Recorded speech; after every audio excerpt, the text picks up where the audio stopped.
and welcome to Module 7. My name is Cara Tobin. I am the WASH Program Manager for EPFL Essential Tech.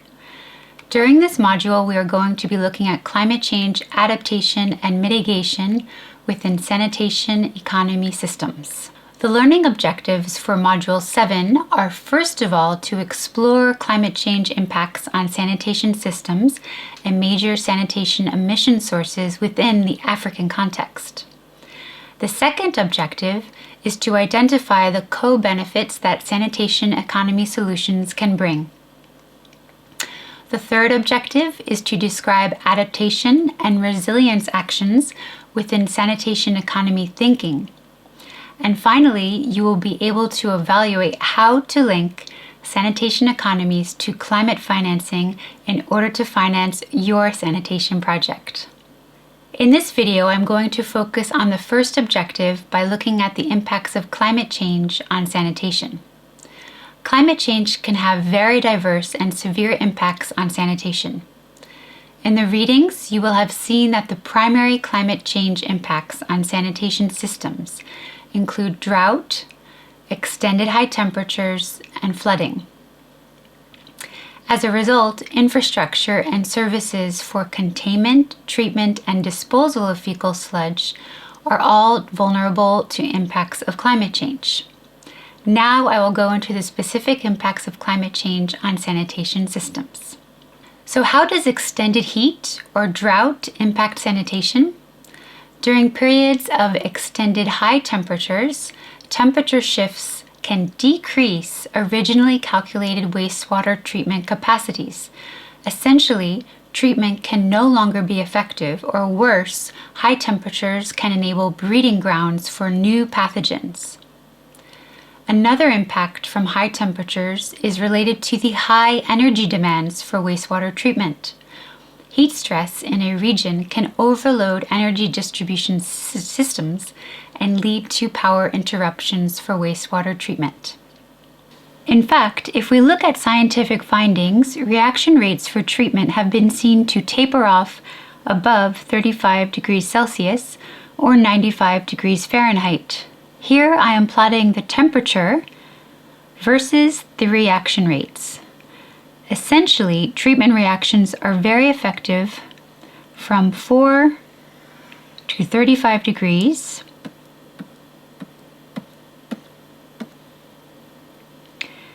Above this temperature, the high temperatures can hinder the operating capacity of biological systems and solids settling.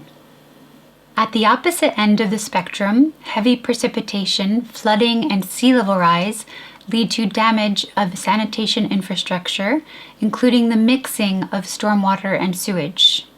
Here we see a wastewater treatment plant in Texas, USA, that flooded during a hurricane in 2017. According to the Houston Chronicle, the damage was massive. 10 sewage treatment plants became completely inoperable and wastewater services stopped. Flooding, of course, happens all over the world, including in Africa. Perhaps you live in or near Malawi. Do you remember the flooding in 2015? At that time, the WASH coverage decreased from 65% to 51% due to damage from floods.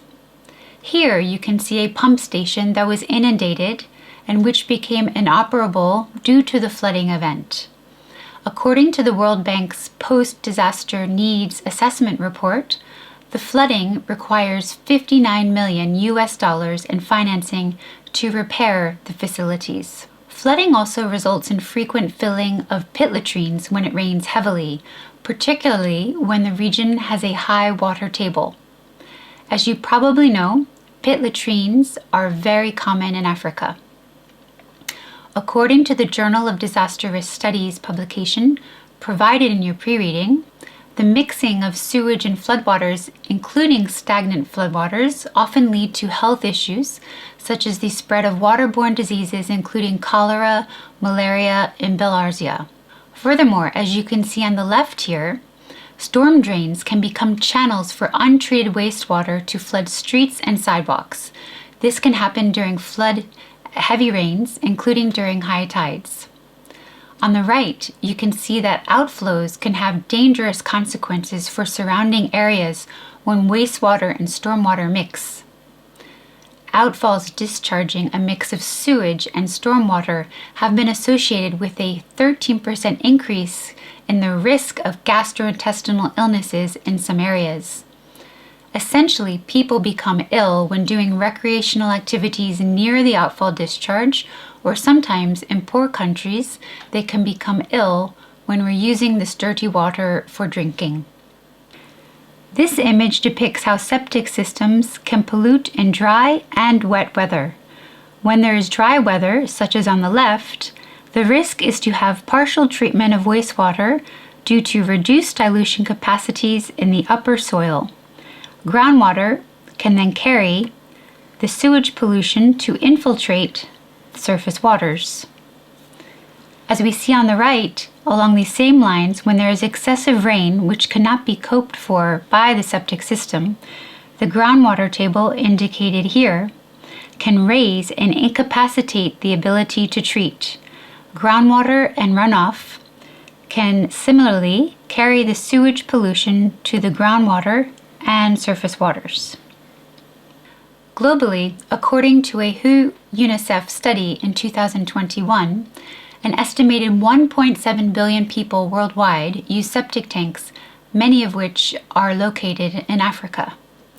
Septic tanks dominate the urban regions in Africa because they are cheaper than building pipe networks leading to wastewater treatment systems. Septic tanks are used to store sewage with periodic pumping. However, many septic tanks are now in precarious situations due to the increasing impacts of climate change.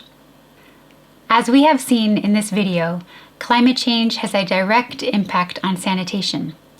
Whether it is drought, extended high temperatures, or flooding, the impact of sanitation is often devastating and may have considerable financial and health implications.